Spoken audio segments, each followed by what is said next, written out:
The Bears back to work after the bye, trying to snap a 4-game losing streak. I'm Marshall Harris. We'll get you an update here at the middle of the week as they're back at practice. Matt Zahn joins us now from Hallis Hall. He is Johnny on the spot. Lamar Jackson did not practice today, sent home sick. John Harbaugh says he thinks it's just a stomach bug. It is not thought to be COVID-19 related. So he's sick along with Ravens center Bradley Bozeman. Matt, there's injury reports we've all been waiting on as the Bears have had maybe a week to heal. Yeah, so far we're no Khalil Mack or Eddie Jackson out on the practice field for the Bears. Those are the two big ones, waiting for those guys to come back. I would say Mack's chances of playing this week probably a little better. Matt Nagy has seemed a little more confident about his return. Eddie Jackson still trying to come back from his hamstring. He was not out there as well. So both of those guys, we're worried about them. I would say maybe a little more positive on Mack possibly playing this Sunday. Well, Lamar Jackson may not have been at practice today, but we are all knowing what he is capable of on the field. He's a guy, though, that was held in check by the Miami Dolphins last week. That's the good news, is maybe you have some type of a blueprint, as the Ravens were held to just 10 points. Bad news is Lamar Jackson 7-2 following a loss in his NFL career. I know the Bears are talking about how they're going to slow down this dual threat quarterback.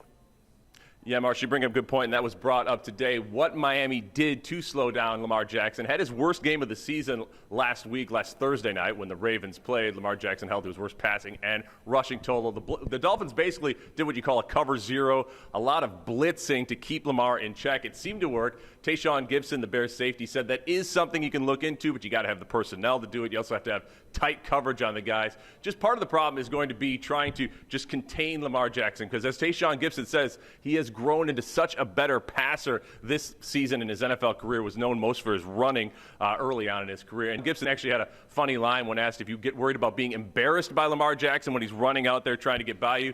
He said it's not like Peyton Manning juked you. That's good to know that they're thinking about slow quarterbacks when they've got a real speed test ahead of them. Now, you talk about the pressure. Maybe that's the best way to get to Lamar Jackson, as the Dolphins did. Speaking of pressure, all the pressure in the world on the quarterback under center for the Bears, Justin Fields. He's only a rookie, but he showed us such glimpses, such flashes in the fourth quarter of that almost win against Pittsburgh. I know he's been studying Lamar Jackson's game maybe as much as the Bears defenders do. Yeah, you know Justin Fields has always been putting in the work. That's something that he's been known for here. Well, actually, apparently he was doing it last year already, maybe even getting ready for his NFL career. He said in his final year at college, he would watch Lamar Jackson's highlights, learn about what he did, especially with his footwork on those read options and how he would do that. So that's something, of course, that Fields does a lot. He is a running quarterback like Lamar Jackson and a great pocket passer as well. So he said he would study that film while he was in college, learning to be maybe more like Lamar Jackson, who is something that he, of course, wants to be more like. I'm sure the Bears will be fine if he grows into someone who's putting up the numbers and the wins that Lamar Jackson has done early in his career. Matt, I appreciate you taking the time. You can catch, of course, the Bears and the Ravens on CBS 2 Sunday with a noon kickoff. We'll keep you up to speed between now and then, both on CBS 2 and CBS. And don't forget, after the Bears and Ravens on CBS 2, we've got a post-game show.